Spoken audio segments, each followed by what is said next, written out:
Uraian ini melanjutkan uraian yang ada di video sebelumnya. Jika di video sebelumnya kita telah mempelajari kediktatoran Joseph Stalin, Saddam Hussein, Pol Pot, dan Kim Il-sung, di video ini kita akan melihat kisah-kisah kegilaan para diktator lain. Inilah mereka. Adolf Hitler, diktator Jerman.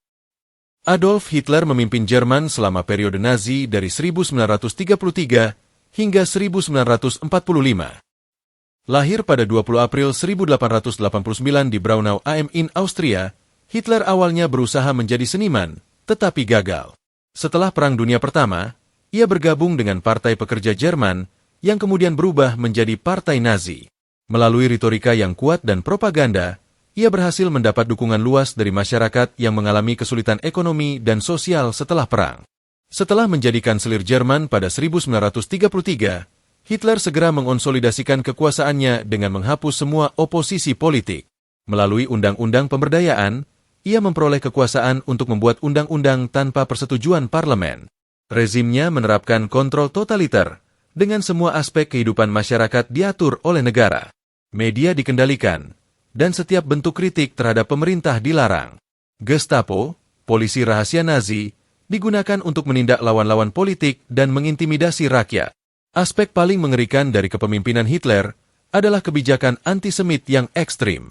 Ia menganggap orang Yahudi sebagai penyebab utama masalah Jerman dan merancang rencana untuk menghancurkan mereka. Kebijakan diskriminatif itu berpuncak pada Holocaust, saat 6 juta orang Yahudi, serta jutaan orang Roma, penyandang disabilitas, dan kelompok minoritas lainnya dibunuh dalam genosida yang sistematis. Kebijakan itu tidak hanya mencerminkan kebencian yang mendalam, tetapi juga menunjukkan kapasitas kekejaman yang luar biasa dalam sejarah manusia. Hitler juga memimpin Jerman ke dalam Perang Dunia Kedua dengan invasi ke Polandia pada 1939. Selama perang, banyak negara di Eropa mengalami pendudukan brutal, dan jutaan orang tewas akibat pertempuran, kelaparan, dan tindakan kekerasan yang dilakukan pasukan Nazi. Kebijakan militer yang agresif dan strategi perang yang kejam menunjukkan bagaimana ideologi dapat mengarah pada bencana umat manusia. Rezim Hitler berakhir pada 1945 ketika pasukan sekutu berhasil mengalahkan Jerman. Sebelum tertangkap, Hitler bunuh diri di bunker Berlin pada 30 April 1945. Mao Zedong, diktator Tiongkok. Mao Zedong, yang lebih dikenal sebagai Mao, adalah pemimpin paling berpengaruh dan kontroversial dalam sejarah Tiongkok. Lahir pada 26 Desember 1893 di Shaoshan, Hunan, Mao memainkan peran penting dalam pendirian Republik Rakyat Tiongkok pada 1949 setelah bertahun-tahun berperang melawan Kuomintang dan kekuatan asing. Sebagai pendiri dan pemimpin Partai Komunis Tiongkok, ia menerapkan ideologi Marxisme-Leninisme yang dipadukan dengan pemikirannya sendiri, yang dikenal sebagai Maoisme, yang menekankan pentingnya revolusi petani dalam mencapai sosialisme. Setelah mengambil alih kekuasaan, Mao meluncurkan serangkaian kampanye untuk mengubah Tiongkok menjadi negara sosialis yang modern. Salah satu program ambisiusnya adalah mengindustrialisasikan negara melalui kolektivisasi pertanian dan pembuatan baja. Namun, kebijakan itu berujung bencana besar yang menyebabkan kelaparan massal dan diperkirakan merenggut nyawa puluhan juta orang. Kegagalan program ini menunjukkan betapa buruknya perencanaan dan implementasi kebijakan yang tidak realistis, yang didorong ambisi kekuasaan dan ideologi yang kaku. Mao juga dikenal karena revolusi kebudayaan, sebuah gerakan yang bertujuan memperkuat ideologi komunis di Tiongkok dan menghapus elemen-elemen yang dianggap kapitalis atau tradisional. Selama periode itu, banyak intelektual, pemimpin partai, dan warga sipil yang dianggap sebagai musuh politik atau kontra-revolusioner diserang, ditangkap, atau diasingkan dari masyarakat. Gerakan itu menyebabkan kekacauan sosial yang luas dan merusak sistem pendidikan, budaya, serta kehidupan sehari-hari masyarakat Tiongkok. Kepemimpinan Mao seringkali diasosiasikan dengan tindakan represif dan pelanggaran hak asasi manusia. Ia menggunakan kekerasan dan teror untuk mempertahankan kekuasaan, termasuk mengorganisir massa untuk menyerang lawan politik dan mereka yang dianggap tidak setia. Hal itu menciptakan suasana ketakutan di seluruh negeri, dan banyak orang terpaksa bersikap loyal kepada Mao dan ideologinya demi keselamatan diri. Idi Amin, diktator Uganda. Idi Amin memimpin Uganda dari tahun 1971 hingga 1979. Lahir pada 17 Mei 1925 di Koboko, Uganda, Amin awalnya seorang tentara dalam angkatan bersenjata kolonial Inggris. Setelah Uganda merdeka pada 1962, ia naik pangkat dan jadi kepala angkatan bersenjata. Pada 1971, ia melakukan kudeta militer yang menggulingkan Presiden Milton Obote, mengambil alih kekuasaan, dan menyatakan dirinya sebagai presiden. Selama masa pemerintahannya, Amin dikenal karena kebijakan yang brutal dan represif. Ia memerintah dengan tangan besi, menegakkan kontrol total terhadap kehidupan politik dan sosial di Uganda. Banyak lawan politiknya ditangkap, disiksa, atau dibunuh, dan suasana ketakutan menyelimuti negara. Rezimnya ditandai dengan pelanggaran hak asasi manusia yang meluas, dengan ribuan orang hilang tanpa jejak. Amin juga dikenal karena kebijakan anti-intelektual, yang menyebabkan banyak profesional dan akademisi melarikan diri dari Uganda. Salah satu tindakan terkenal Amin adalah pengusiran komunitas Asia, terutama orang-orang keturunan India dan Pakistan, pada tahun 1972. Ia menuduh mereka menguasai ekonomi Uganda dan berusaha mengambil alih bisnis mereka. Pengusiran itu menyebabkan kerugian besar bagi ekonomi Uganda, yang sangat bergantung pada keahlian dan investasi mereka. Banyak bisnis tutup, dan negara mengalami krisis ekonomi parah akibat kebijakan diskriminatif itu. Amin juga dikenal karena gaya hidupnya yang mewah dan eksentrik. Ia sering tampil di depan umum dengan pakaian militer yang mencolok dan mengklaim gelar-gelar yang berlebihan, termasuk kaisar dan jenderal besar. Meskipun banyak yang menderita di bawah pemerintahannya, Amin menikmati kekuasaan dan kemewahan, seringkali mengadakan perayaan besar untuk merayakan pencapaian yang dipandang menggelikan oleh banyak orang. Pemerintahan Amin berakhir pada 1979 ketika pasukan Tanzania menyerang Uganda dan menggulingkan rezimnya. Amin melarikan diri ke pengasingan, lalu ia tinggal di Arab Saudi hingga kematiannya pada tahun 2003. Francisco Franco, diktator Spanyol.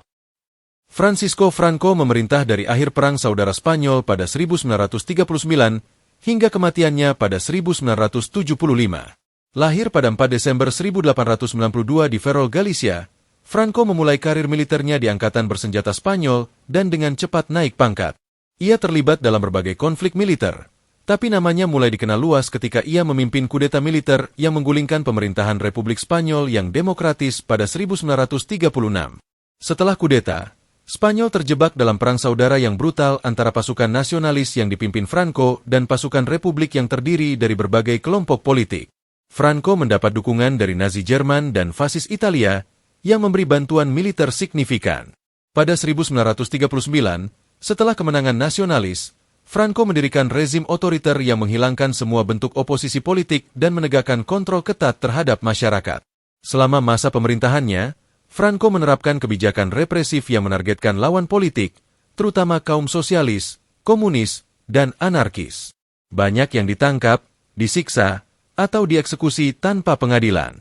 Rezimnya juga dikenal karena pengawasan ketat terhadap media dan pendidikan, dan propaganda digunakan untuk membentuk narasi yang mendukung kekuasaan Franco.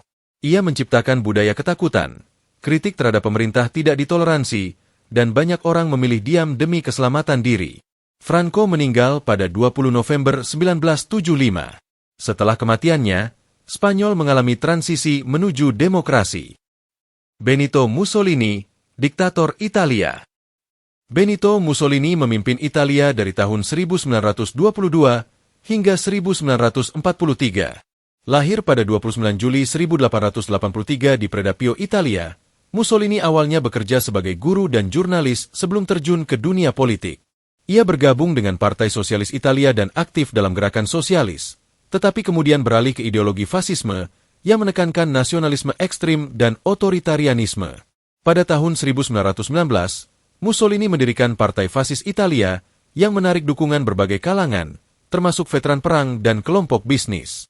Ia memanfaatkan ketidakpuasan masyarakat pasca Perang Dunia Pertama, saat banyak orang merasa Italia tidak mendapat hasil memadai dari perjanjian damai. Pada 1922, setelah melakukan aksi protes yang dikenal sebagai Marcia su Roma, Mussolini berhasil mendapatkan kekuasaan melalui intimidasi dan tekanan politik, saat Raja Victor Emmanuel III mengangkatnya sebagai Perdana Menteri. Setelah berkuasa, Mussolini segera mengonsolidasikan kekuasaan dengan menghapus semua bentuk oposisi. Ia menegakkan kontrol ketat terhadap media, membubarkan partai-partai politik lain, dan menerapkan kebijakan represif terhadap lawan-lawan politik. Rezimnya dikenal karena penggunaan kekerasan dan teror, termasuk penangkapan dan eksekusi terhadap siapapun yang dianggap ancaman. Mussolini juga mempromosikan propaganda untuk membentuk citra diri sebagai pemimpin yang kuat dan karismatik. Mussolini berusaha mengembalikan kejayaan Italia melalui kebijakan ekonomi yang agresif dan ekspansionis. Ia melancarkan program-program infrastruktur besar-besaran dan berusaha meningkatkan produksi industri. Namun, meskipun ada beberapa kemajuan, banyak dari kebijakan itu tidak berhasil dan menyebabkan ketidakpuasan di kalangan rakyat. Pada 1935, Mussolini melakukan invasi ke Ethiopia yang memperkuat ambisinya membangun kekaisaran Italia, tetapi juga mengundang kecaman internasional. Pada 1940, Mussolini bergabung dengan Jerman Nazi di bawah Adolf Hitler dan memasuki Perang Dunia Kedua. Namun, setelah serangkaian kekalahan militer, popularitasnya menurun. Pada 1943, ia dipecat oleh Raja Italia dan ditangkap, tetapi kemudian diselamatkan oleh pasukan Jerman. Mussolini mendirikan sebuah negara boneka di utara Italia, tetapi kekuasaan dan pengaruhnya semakin menurun. Akhirnya, pada April 1945, Mussolini ditangkap oleh pasukan partisan Italia dan dieksekusi.